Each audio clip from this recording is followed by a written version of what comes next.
बिस्मिल्लाहिर्रहमानिर्रहीम। अस्सलाम वालेकुम नाज़रीन, मैं हूँ महरीन सब्तैन और देख रहे हैं आप मेरा यूट्यूब चैनल।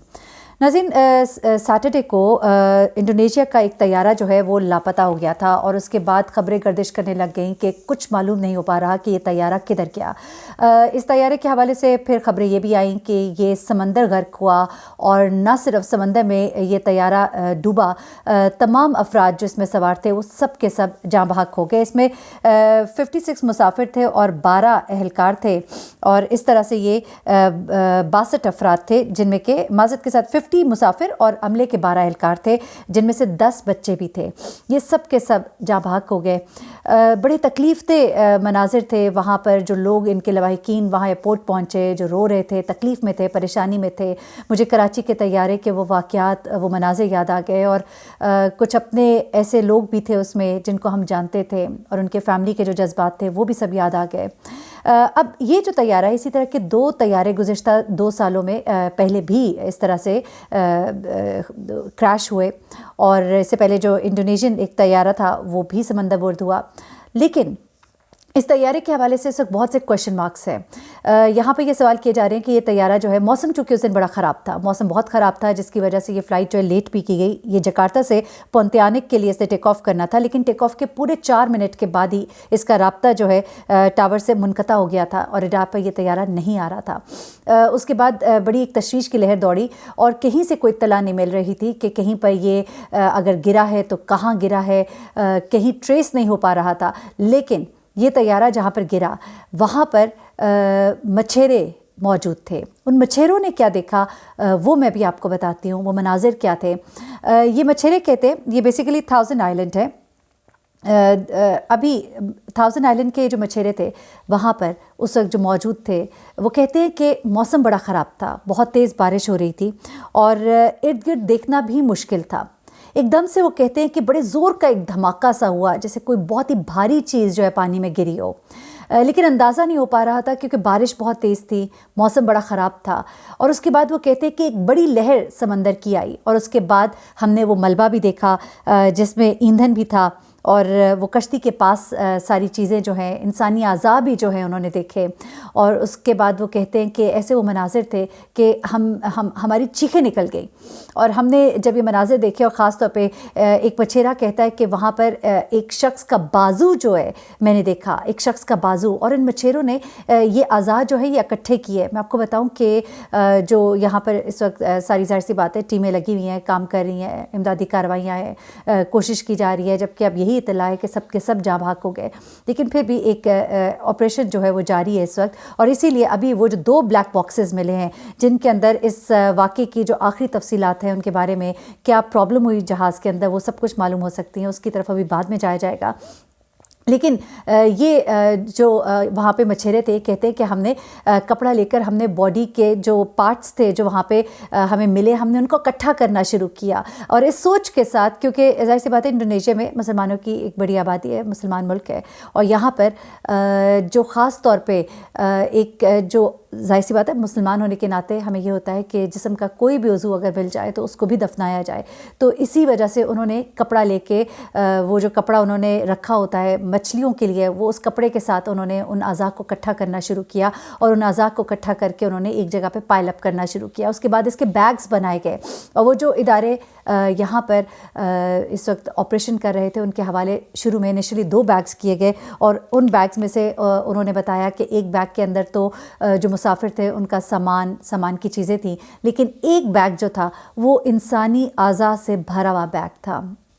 ज़ाहिर सी बात है बहुत तकलीफ़ें हैं।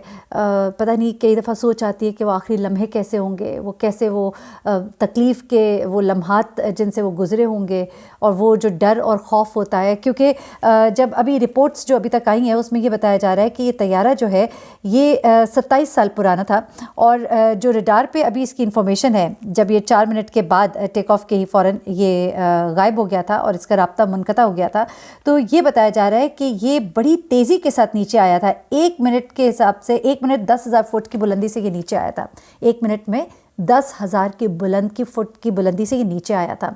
अभी जो 2 बॉक्सेस मिले हैं उनसे अभी मज़ीद मालूमात मिलनी है, लेकिन मैं अब आपको कुछ और चीज़ें भी बताना चाहती हूँ क्योंकि ये हादसात होते हैं लेकिन जिन लोगों के प्यारे बिछड़ जाते हैं और जिनका सब कुछ लुट जाता है, क्योंकि कुछ ऐसी फैमिलीज थी, जब मैं इनके बारे में पढ़ी थी, एक फैमिली है 5 लोगों की, जिसमें एक 26 साल का शख्स है, उसकी बीवी है, 7 माह का उसका बेटा है, उसकी माँ है, उसका कज़न है, ये सब एक ही फैमिली के। फिर एक और न्यूली मैरिड कपल था, मोहम्मद नूर, और उसकी वाइफ थी एगस मिनारनी, वो इसमें थी, वो भी इस वाक़े में जाँ बहक हुए।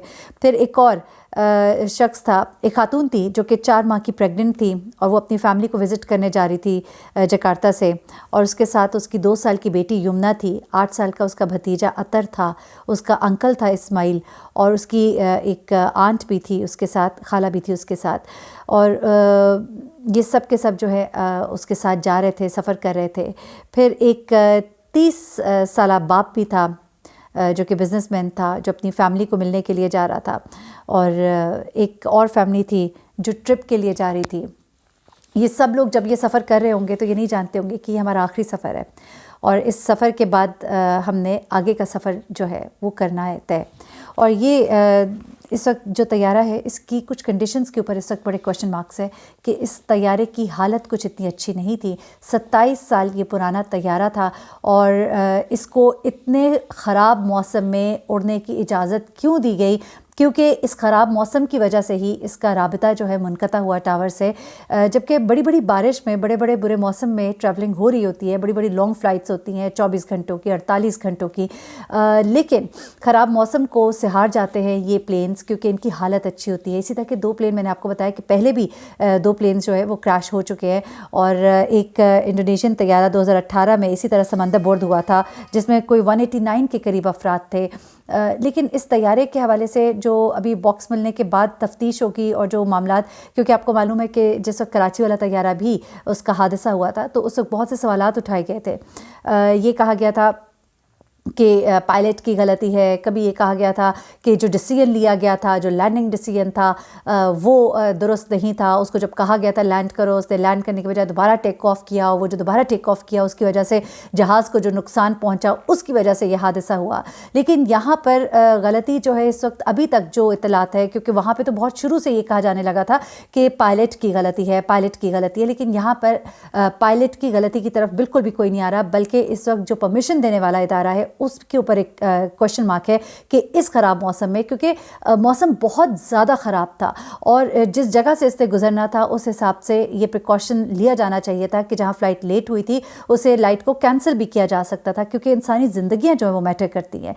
तो ये डिसीजंस जो है ये कभी कभी बर वक्त जब नहीं लिए जाते, गलत लिए जाते हैं, बहुत बड़े हादसे की वजह बन जाते हैं, और उसमें जो लोग सफ़र करते हैं और उनकी जो फैमिली जो पीछे रह जाते हैं वो बहुत सफ़र करते हैं। मेरी दुआ है कि अल्लाह ताला उनके घर वालों को सब्र जमील दे, और उनके जो चले गए हैं उनके आगे का सफ़र आसान करे। मुझे महरीन सप्तान को इजाज़त दीजिएगा, अपनी दुआ में मुझे भी याद रखिएगा। अल्लाह हाफ़िज़।